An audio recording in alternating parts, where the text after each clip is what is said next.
गर्मी को देखते हुए पूरी तरह से चाक चौबंद व्यवस्थाएं हमने की है। आज भी एक बहुत बड़ी मीटिंग मेरे स्तर पे की गई है, जिसमें बूंदी जो हमारे कोटा के हैं सभी इंडस्ट्रियल एसोसिएशन लोग, व्यापार मंडल और सभी संस्थाएं आए हैं। और आगे बढ़कर उन्होंने पहल करी है कि दोपहर को 12 बजे से लेकर 3 बजे तक गैर छायादार क्षेत्रों में किसी वर्कर से काम नहीं कराया जाएगा।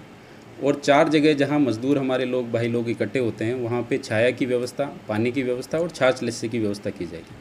ये बहुत बड़ा उनका सहयोगात्मक रवैया है। हमने उनको एक जगह लाके ये व्यवस्थाएं कराई हैं।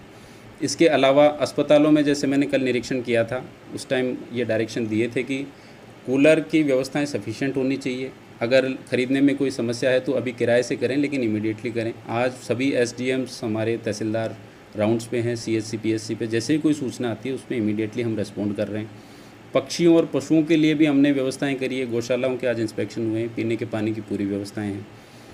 हमारे रेलवे स्टेशन, एमबीएस और इनके ऊपर नगर निगम के माध्यम से छाया और पानी की व्यवस्थाएं कल शाम को हमने इंश्योर कर दी थी। और उसकी वजह से सारा जो गर्मी तो नो डाउट है, इस बार रिकॉर्ड तोड़ गर्मी आप सभी जान रहे हैं, लेकिन कोशिश कर रहे हैं कि आमजन को किसी तरह की इसमें परेशानी ना उठानी पड़े। देखिए, बाहर रात जो गर्मी के दिनों में और सर्दी के दिनों में जो व्यवस्थाएं होती है, जैसे मैंने बताया बस स्टैंड पे भी आज मीटिंग में ये बात हुई है कि रोडवेज में कोई व्यक्ति आ रहा है तो वो बैठा था उस टाइम, हो सकता है वहाँ इतनी गर्मी ना हो, लेकिन वो यहाँ आएगा और गर्मी में है, तो हमने वॉलंटियर्स के माध्यम से कोशिश कर रहे हैं कि कल से उनको पानी और छाछ की व्यवस्था निःशुल्क बस के अंदर ही करवा दी जाए, ताकि उनको किसी तरह की समस्या ना हो।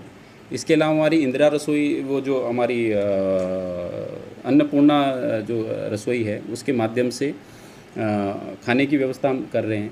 इसके अलावा भी कोई ऐसी परेशानी वाली बात नहीं है। छाया की और पानी की व्यवस्था भी की गई। नहीं, ये एक मिस इन्फॉर्म्ड न्यूज़ है। मैं बिल्कुल स्पष्ट शब्दों में इसका खंडन करना चाहूँगा कि गर्मी और तापघात की वजह से अगर मौत हुई है तो उसका पोस्टमार्टम से ही पता पड़ता है। मैंने अस्पताल से रिपोर्ट ली है, उसमें भी प्रथम दृष्टया नहीं बताया है, और पोस्टमार्टम होता है तो पता पड़ता है।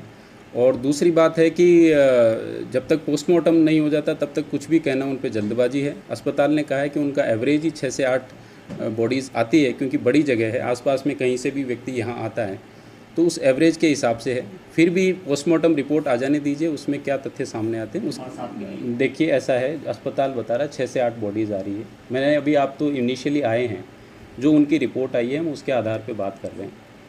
पोस्टमार्टम होगा तो ही पता पड़ेगा। उसको पहले ही लू तापघात कहना थोड़ा सा जल्दीबाजी होती है, क्योंकि कई कारण हो सकते हैं, कई कारण, कोई रोगी भी हो सकता है, और बड़ी जगह है, सब जगह से अस्पताल में मरीज आते हैं, व्यक्ति भी आते हैं, तो उसके आधार पर ही कुछ